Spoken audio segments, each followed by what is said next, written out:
તો અમદાવાદ એએમસી કચેરીમાં વીજળીનો બેફામ બગાડ સંદેશ ન્યૂઝના રિયાલિટી ચેકમાં ચોંકાવનારા દ્રશ્યો સામે આવ્યા।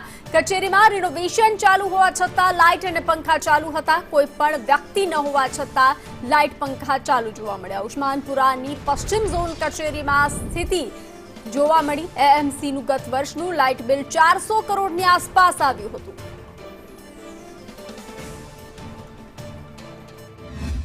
અમદાવાદ મહાનગરપાલિકામાં અનેક વખત વીજળી બચાવવા માટે પરિપત્રો કરવામાં આવ્યા છે, પરંતુ તેનું પાલન કરવામાં નથી આવતું। એવા દ્રશ્યો આ અમદાવાદમાં ઉસ્માનપુરા ખાતે આવેલી અમદાવાદ મહાનગરપાલિકાની એક ઝોનની કચેરી છે। આ કચેરીમાં એક ભાગ છે જ્યાં કામગીરી ચાલુ છે, એનું રિનોવેશનની પ્રક્રિયા થઈ રહી છે, જ્યાં કોઈ પણ માણસ બેસતું નથી, છતાં પણ આ લાઇટ અને પંખા છે એ આ વિસ્તારની અંદર ચાલુ છે। તે પ્રકારના દ્રશ્યો આપણે કેમેરામાં જોઈ શકીએ છીએ।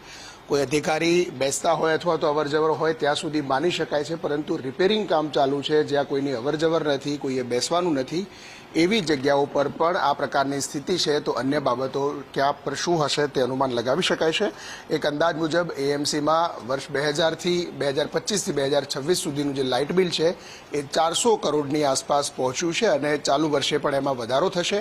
એક તરફ નેટ કાર્બનની વાતો અમદાવાદ મહાનગરપાલિકા કરી રહી છે, સોલાર વીજળી ઉત્પન્ન કરવાની વાત કરી રહી છે, પરંતુ જરૂરિયાત વગર કોઈ પણ ન હોવા છતાં આ પ્રકારે વીજળીનો દુરુપયોગ અથવા તો એનો ખોટી રીતે ઉપયોગ થતો હોય તે પ્રકારના દ્રશ્યો અમદાવાદ મહાનગરપાલિકાની કચેરીમાં જોવા મળે છે। કેમેરામેન મેહુલ પટેલ સાથે હિરેન રાવલ, સંદેશ ન્યૂઝ, અમદાવાદ।